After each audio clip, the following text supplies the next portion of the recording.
Hi folks, this is my second lecture on liquids, solids, and solutions, which in your Brown textbook is Chapter 11, skipping point 7, and Chapter 13, skipping point 4 and point 5. We have a couple of things left to do, some phase change stuff and how that's related to intermolecular forces and some graphs, and a little bit of solution formation and colloids. So let's get started. First of all, you've got phase diagrams. You should be slightly familiar with these. We looked at these a little bit last year. But what these do is they describe exactly what conditions a substance is going to change phase from one to the other. So in a high pressure, this axis is the pressure axis, so increasing pressure as you go up here. This is the temperature axis, increasing temperature as you go to the right. So it's hot over here, cold over here, low pressure, high pressure. And this is the phase diagram for carbon dioxide.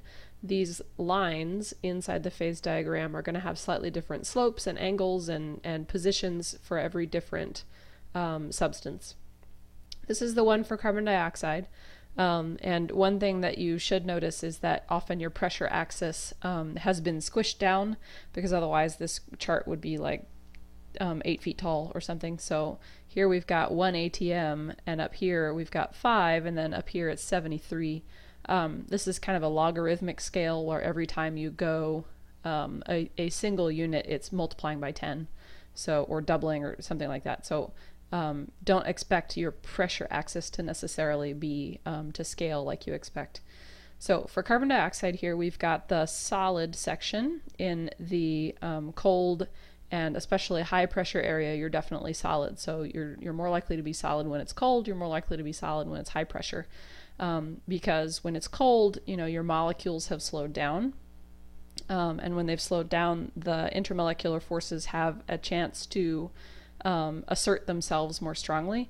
And when there's high pressure, it's squishing them closer together. And so the intermolecular forces can make more of a difference. So that's why you end up with solids over here. When you get a little bit warmer, typically you end up with a liquid, because you have overcome to some extent the intermolecular forces that were holding it in the rigid phase of the solid. And in the liquid phase, you can have translations where the molecules can slide past each other. And then when you get even warmer than the liquid phase, you end up over in the vapor phase, where all of your intermolecular forces have been overcome, unless you're thinking in terms of real gases. But this is the gas phase, and ideally you don't have to deal with your intermolecular forces in the gas phase. And then let's consider the pressure axis as well. You can see that the vapor phase, the gas phase, when you have really low pressure, you're still going to have the gaseous phase, because what's happening is those molecules are really far apart. They're not really close to each other, so those intermolecular forces don't really have a chance to bring them together. Increase the pressure somewhat, and you suddenly become a solid. You've got this point here where the 3 lines join. This is typically a curvy line. This is a curvy line. So the solid vapor line is curvy, the liquid vapor line is curvy, the solid liquid line is straight. And we'll look at its slope in a little bit. And this point here is called the triple point, because it's where the 3 phases come together. If you can get your substance to precisely these conditions, which for carbon dioxide it's 5.11 atmospheres and negative 56.6 degrees Celsius, you will have in equilibrium solid, liquid, and gas carbon dioxide, which sounds pretty cool, honestly. So that's your triple point. And up here, you've got your critical point. You see how this line just stops. It doesn't keep going forever, because what you end up with is when you have really high pressure and really high temperature, comparatively for each substance, you get to this area up here, which is kind of a different phase. It's called a supercritical fluid, which is very dense and can dissolve stuff really well, much like a liquid can dissolve stuff. But it is filling its container much like a gas, and there's actually a little section in your textbook that talks about how they use supercritical fluids to dissolve caffeine out of coffee beans, which I think is cool. So that's what this little area past the critical point is. It's not really a liquid, it's not really a gas, it's kind of a mixture-y, high pressure craziness in between.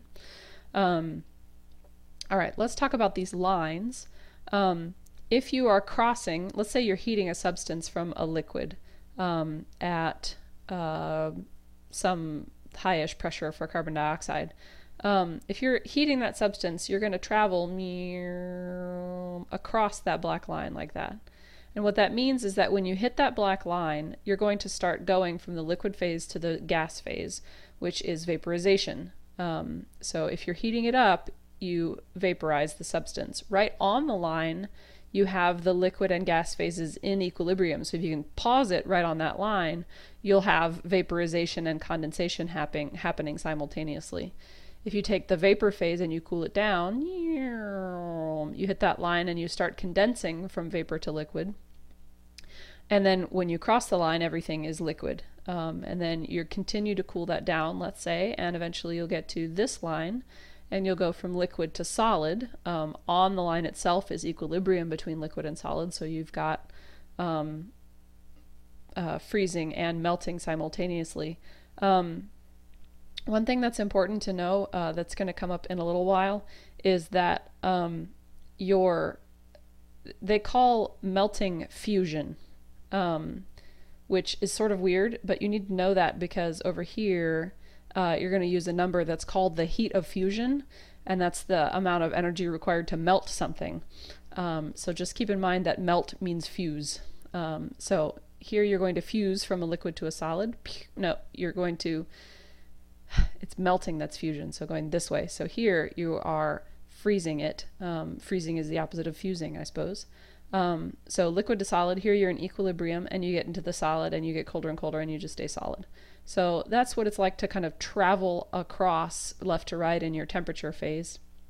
What's interesting about carbon dioxide is that if you know about carbon dioxide, it's when it's really cold, it is dry ice and it doesn't melt.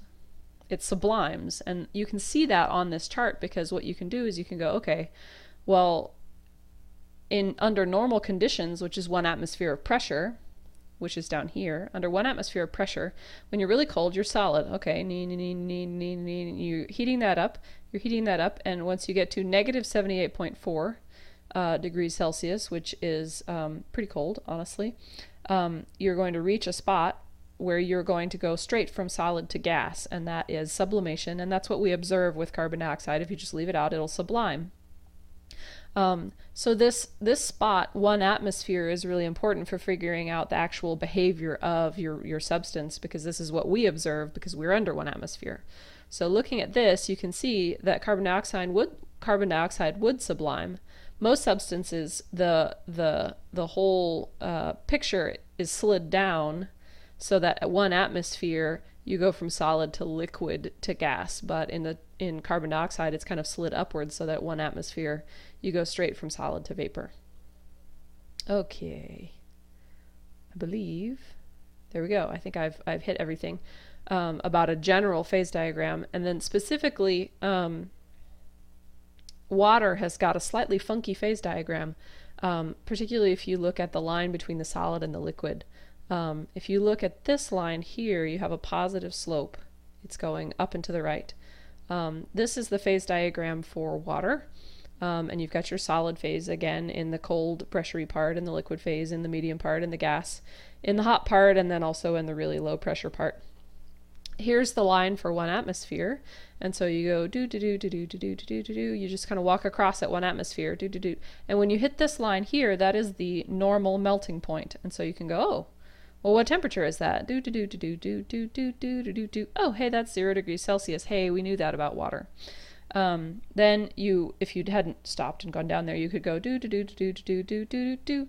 When you get to liquid to gas, then you have the change for boiling point. So your normal boiling point, you can look down. Do do do do do do is 100 degrees Celsius. So walking across that 1 atmosphere line will get you your melting point and normal boiling point. So that's an important skill to know about how to read phase diagrams.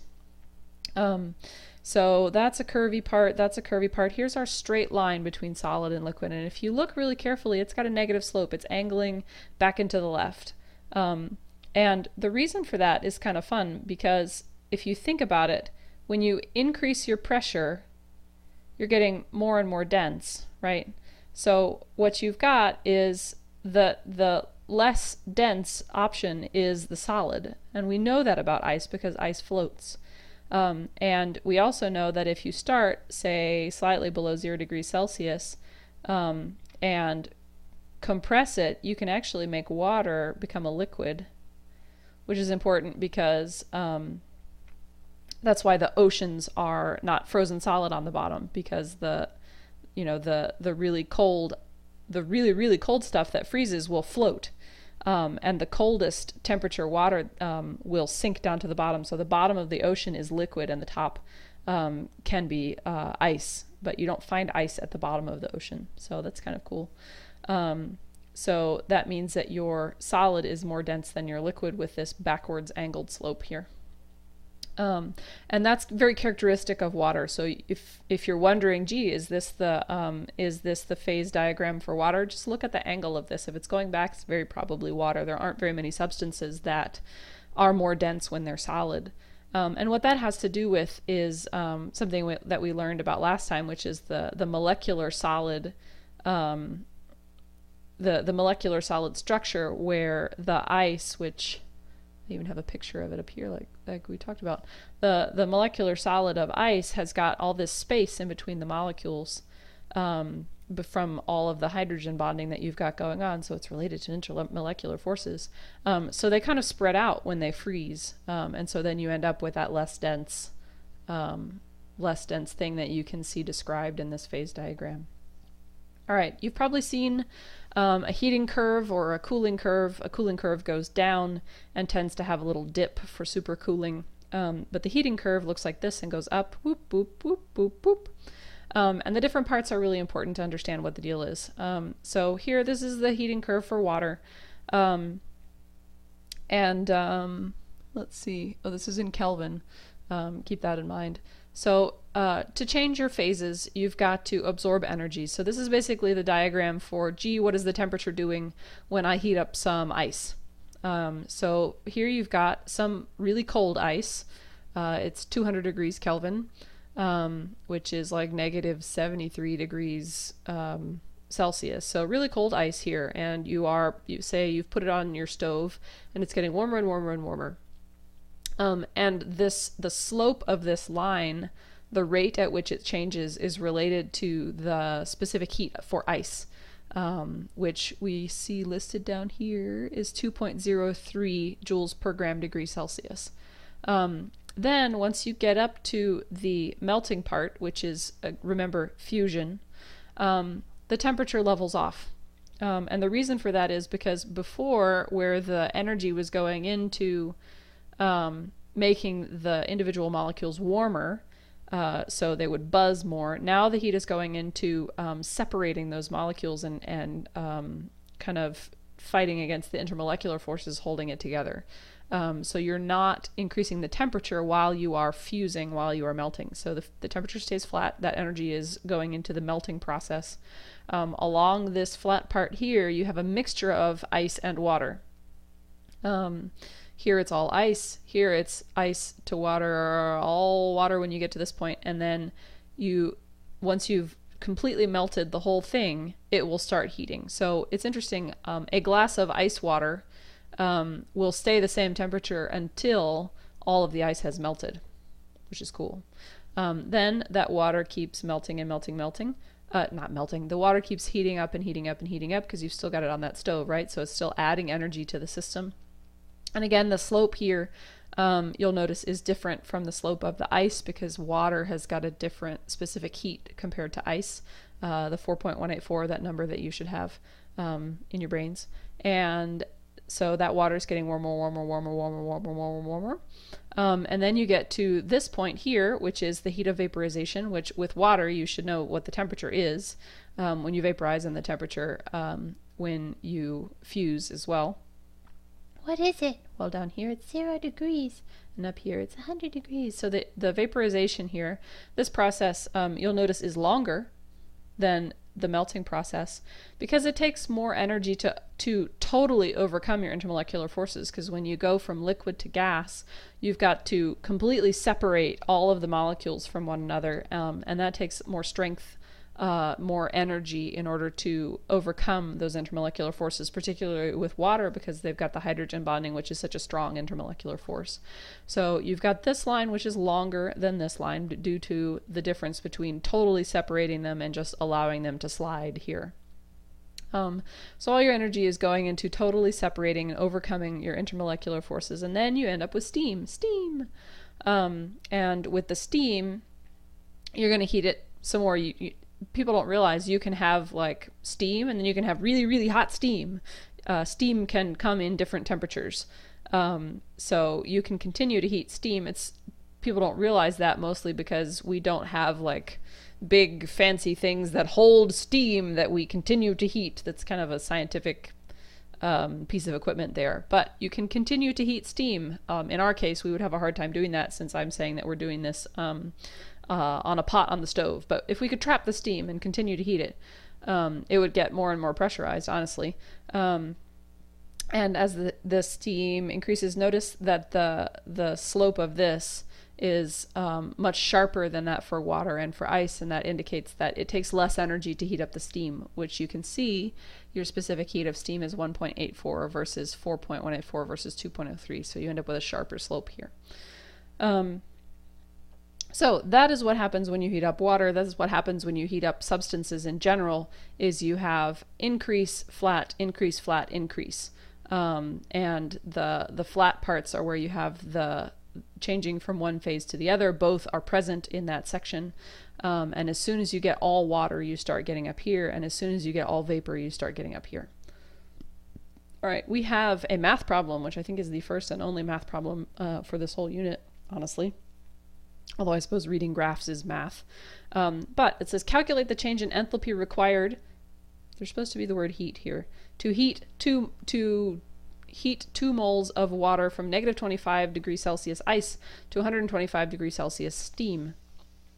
And several of the bits of information that you are going to need is the specific heat of water, ice, and steam, and then also the delta H of fusion, which is your melting enthalpy, and your delta H of vaporization, which is your boiling enthalpy change. So let me go and show you how to do this. Here we go. All right. So we've got to calculate. We're not white ink, please. Yes. Okay. We've got to calculate the change for the ice. So we've got to say, okay, we have 2 moles of ice, and we've got to warm it up how far? From negative 25, so say from here, negative 25 degrees Celsius, to here, to 0 degrees.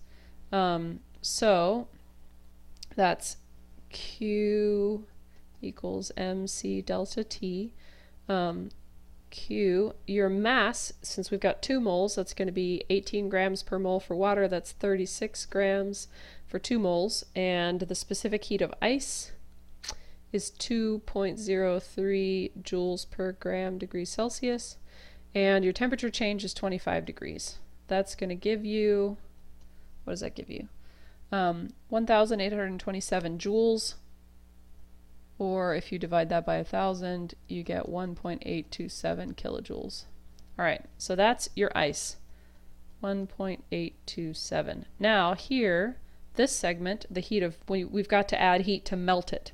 So to melt 2 moles, we need our delta H of fusion, which is here. So that's 6.01 kilojoules per mole. Since there's 2 moles, that's going to be 12.02 kilojoules for that segment. Now we've got to heat that water from 0 degrees to 100 degrees, which, if you've ever had to do that, actually on your stove will take a while. And the reason for that is because this number is pretty big. So you're going to have Q equals mc delta T. Again, it's 36 grams, 4.184, and the temperature is 100 degrees, and that's going to give you 15062.4 joules, or 1.15.06 kilojoules. All right, so that's that segment.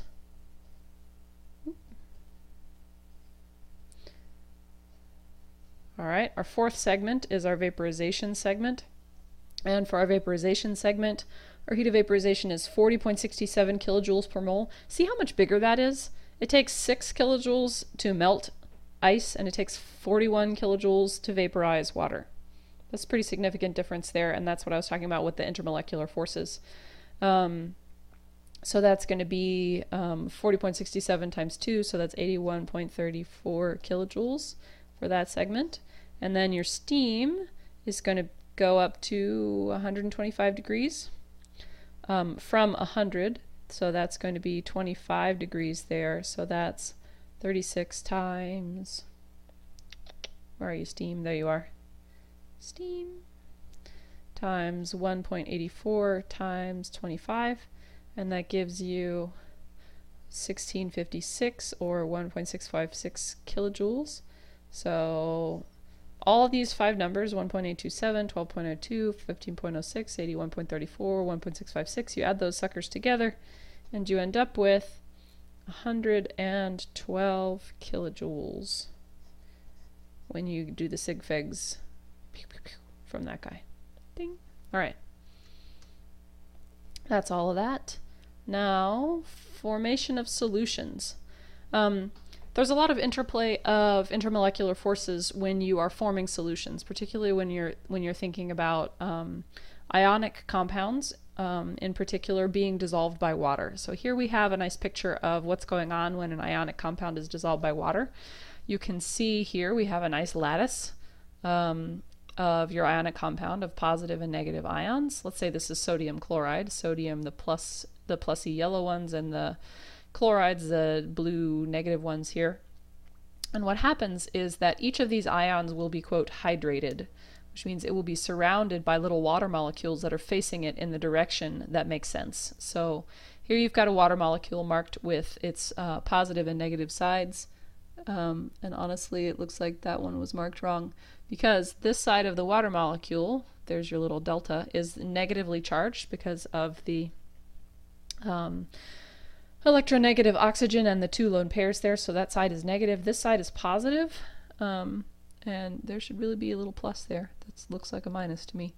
This side is positively charged, so you end up with this polar water. So these positively charged ions are going to be attracted to the negative side of the water. And so the positive ions get hydrated by these water molecules, their negative side. So this little plus is surrounded by all the minuses of all these little Mickey Mouse dudes here. In contrast, there we go, that's better, there's a plus. This water molecule is going to be attracted to this negative ion by its positive side, and so the negative ion is hydrated. It's got the waters of hydration surrounding it in the opposite direction, and so he's kind of surrounded by a sphere of the positive sides of these water molecules. And so what you've got going on here is, the attraction between this positive and negative is overcome by the attraction between this negative and these positives, and this positive and these negatives. And so one of the things that ends up mattering is, well, how strong is this attraction and how much energy does it take to overcome it, versus how strong is this attraction and how much energy do you get out of it by forming it. So here, the term for these attractions here is an ion dipole force, because we've got the polar water attracted to the ion. So this is an ion dipole force, which is a solvent-solute interaction. And so the question is, when you dissolve this, is it going to be an exothermic or an endothermic solvation? Is it going to require energy to dissolve or give off energy to dissolve? And it really depends on the lattice energy of the ionic compound. So the dissolving tends to be spontaneous because of, as we've learned in our thermodynamics chapter, because of the increase in entropy. You've got way more microstates when your lattice of ions is all busted up and separated. So you've got that positive delta S, which is a favorable condition, which means that, any exothermic dissolving situation is going to happen. There are a few endothermic dissolving situations where the entropy overcomes the fact that it's endothermic. So in order to figure out if something is soluble, which you aren't going to have to do quantitatively to just kind of understand the qualitative meaning, is you have to compare the endothermic with the exothermic steps of dissolving. And there are 3 steps. The first 2 are endo, and the third is exo. First of all, you've got to separate your solute particles. So these pluses and minuses here, they have to be pulled apart. And that is going to, the strength of that pulling is going to be exactly the same as your lattice energy, but endothermic, because lattice energy is exothermic. It's going to be the same magnitude, but you've got to have the same amount of energy to pull them apart as you got out when you let them collapse together. So this first endothermic step, if you've got, for example, really small ions or really high charges, if you remember your formula, the Q1, Q2 over R, then you're going to have a large lattice energy that you're going to have to overcome. And then the second step that you have to do that's endothermic is to separate your solvent particles, because you've got all those hydrogen bonds between these water molecules, and you have to break those apart in order for them to do this doohickey here. So separate these and separate your waters. Those are endothermic steps that requires energy in order to break your hydrogen bonds and in order to break apart your lattice here. But it's favorable to form these interactions, the solvent-solute interactions, the ion dipole forces. It's exothermic to allow this positive to be attracted to all these negatives and this negative to be attracted to all these positives. So that's going to depend on how polar your water is. It's going to depend on how large your ions are, because if the waters can get real close, then that's favorable, but if they're gigantic, then they can't. So that's what's going on with dissolving, and it kind of contributes to the reason that some things are soluble and some things aren't, and we'll discuss a specific instance in the questions. All right, solubility colloids. I remember when we were discussing colloids previously, a colloid is a homogeneous solution. A homogeneous mixture.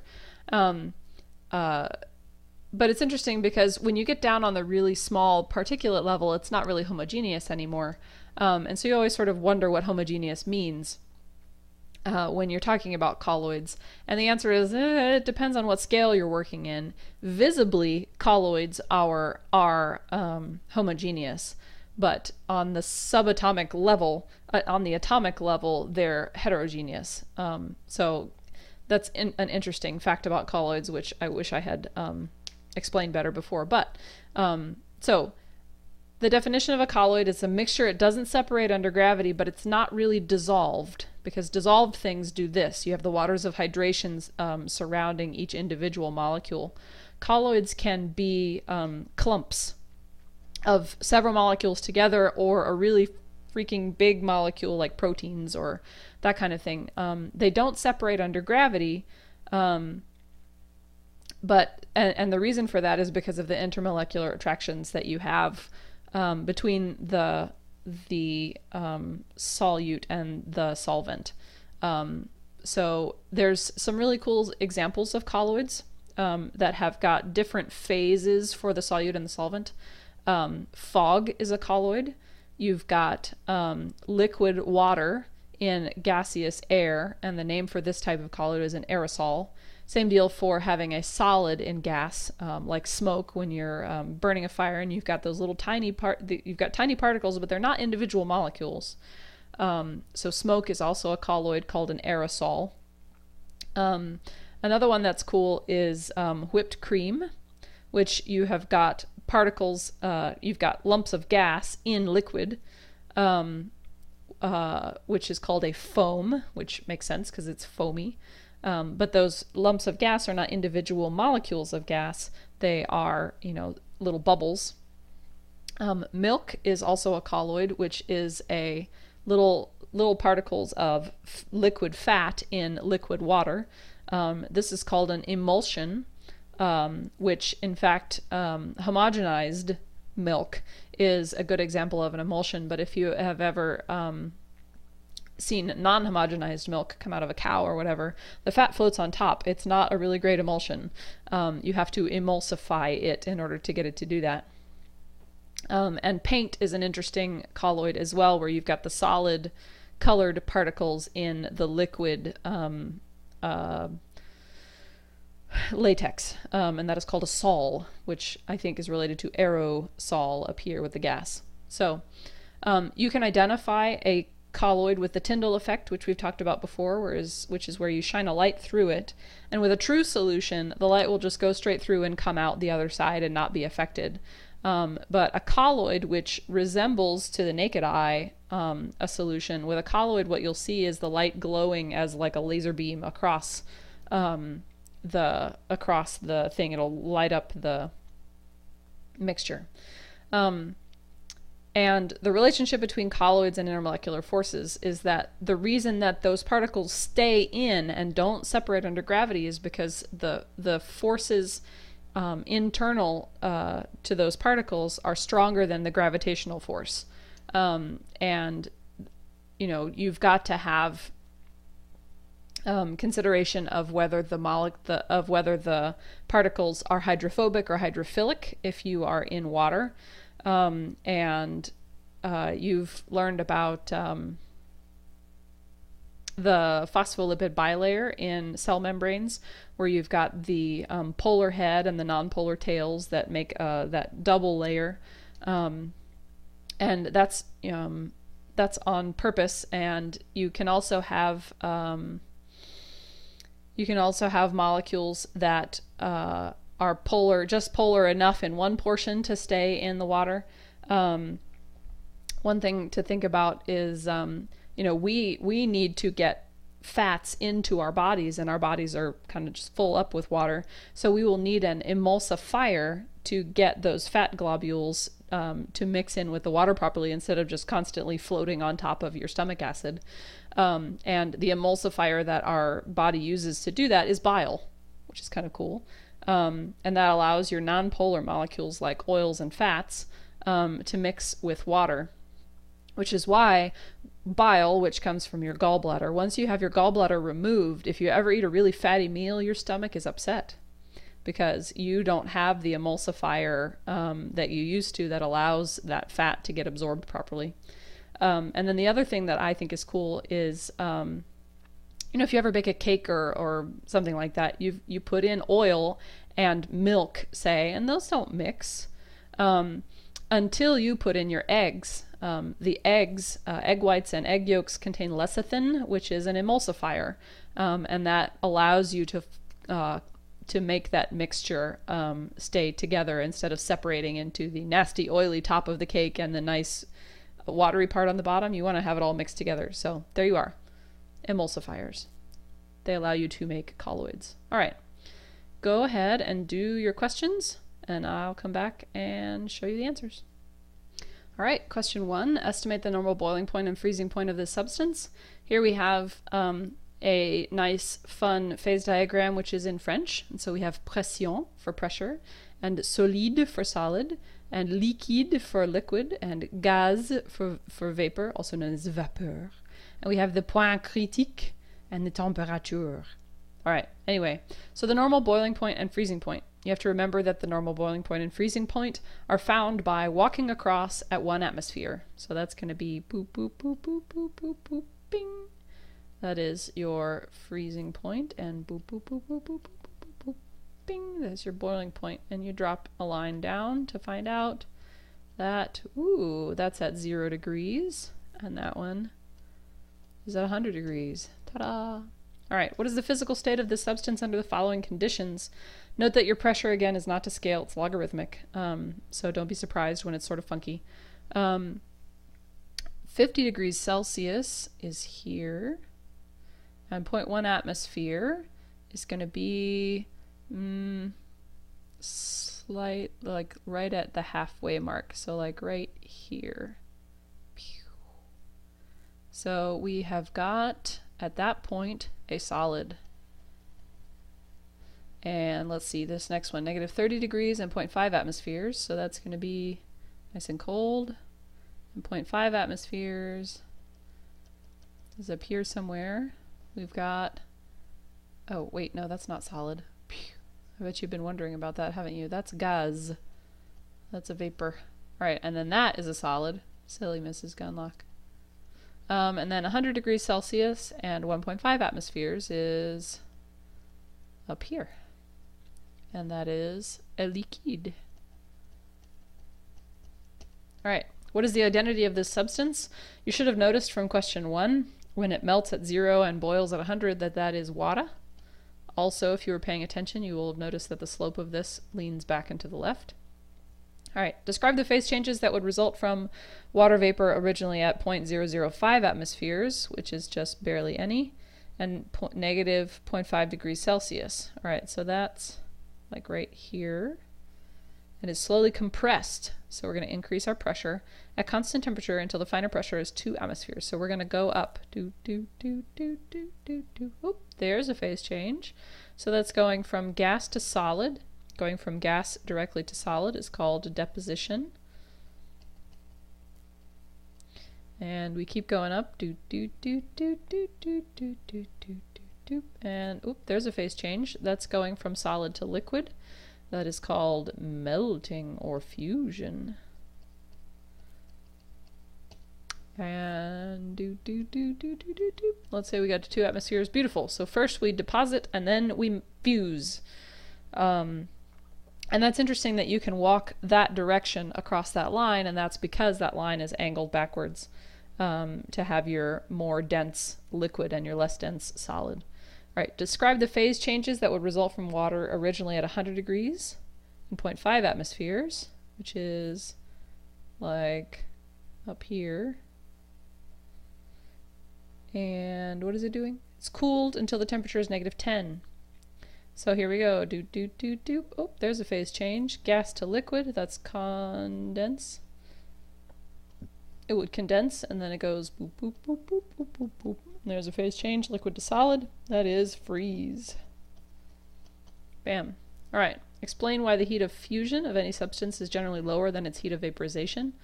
The heat of fusion is your melting, and all you've got to accomplish is translation. All you got to do is get those molecules, which are frozen in place, to start sliding past one another. Whereas with the heat of vaporization, you have got to accomplish total separation. That is overcoming a lot more of those intermolecular forces, and so that's why it takes more energy to vaporize than it does to fuse. All right, would you expect the energy of ion solvent interaction to be greater for sodium or lithium ions in water?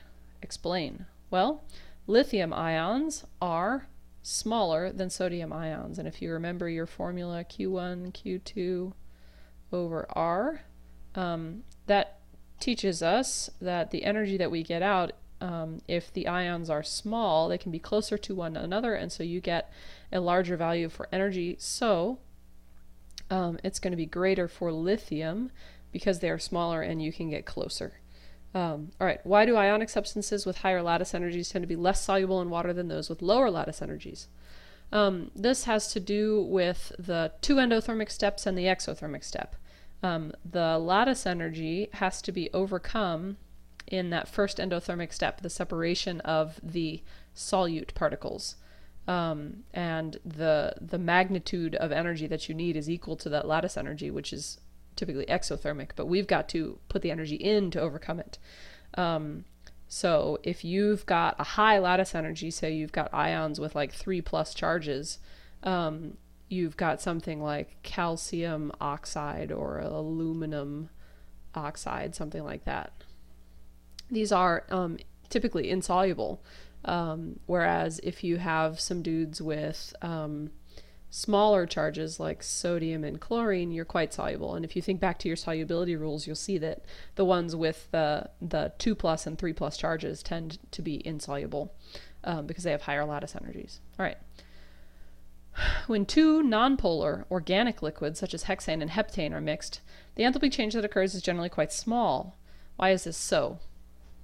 The reason that it is a small enthalpy change is because when you've got a nonpolar liquid like hexane, which is C, C, C, C, C, and then H's all around, etc. Nice nonpolar liquid like hexane and a nice nonpolar liquid like heptane. You got to think about your steps. You've got to separate your solvent and solute. And honestly, it's hard to decide which one is solvent and solute here, but we've got to separate these molecules, which means we have to break the intermolecular forces that are between them. Well, what intermolecular forces are between them? Only your London forces. And honestly, not that much of London forces because you only got 6. They get big when the molecules are enormous. These are sort of mediocre small molecules. So you've got to break some London forces and break some London forces. And then you let them mix. Well, the only forces that they're going to get exothermic energy from is London forces of about the same strength. So that's why your enthalpy change is pretty small. You know, your endothermic step and your exothermic step is basically the same thing, and is not very big. So that's that reason. And your delta, if your HF solution is basically 0, why do they mix anyway? If it's not favorable energetically really to form a solution, why does it do it? It is because of S. Your delta S is positive, and so mixing your hexane and heptane gives you more microstates, which means there's more entropy, and that's a favorable term. So that overcomes the fact that you could care less about your energy. All right, here's a molecule. It's N-octyl glucoside. It's kind of exciting. And one thing I need to point out is that when they don't give you the atoms at the junctions here, what that means is that there is a carbon at each corner. Carbon, carbon, carbon, carbon, carbon, carbon. And these are all carbons as well. Carbon, carbon, carbon, carbon, carbon. And they leave off the hydrogens as well, because they're just assuming like, oh my gosh, do we still seriously have to draw all these? And so those invisible little zigzags there represent carbons. So what we have, it is a detergent, which is another word for an emulsifier, which solubilizes, which allows large hydrophobic protein molecules to get into solution. And what are the characteristics that allow it to do that? Number 1, you've got this side, which is very nonpolar. So this side is quite happy with our hydrophobic protein molecules. This side, look at all those OHs. That's very polar. You've got a whole bunch of hydrogen bonding there, so that's nice and polar. That will mix very easily with the water. So this molecule here kind of drags your proteins into solution because it's got a nonpolar side and a polar side. All right. Explain how each of the following factors helps determine the stability or instability of a colloidal dispersion. Particulate mass. All right.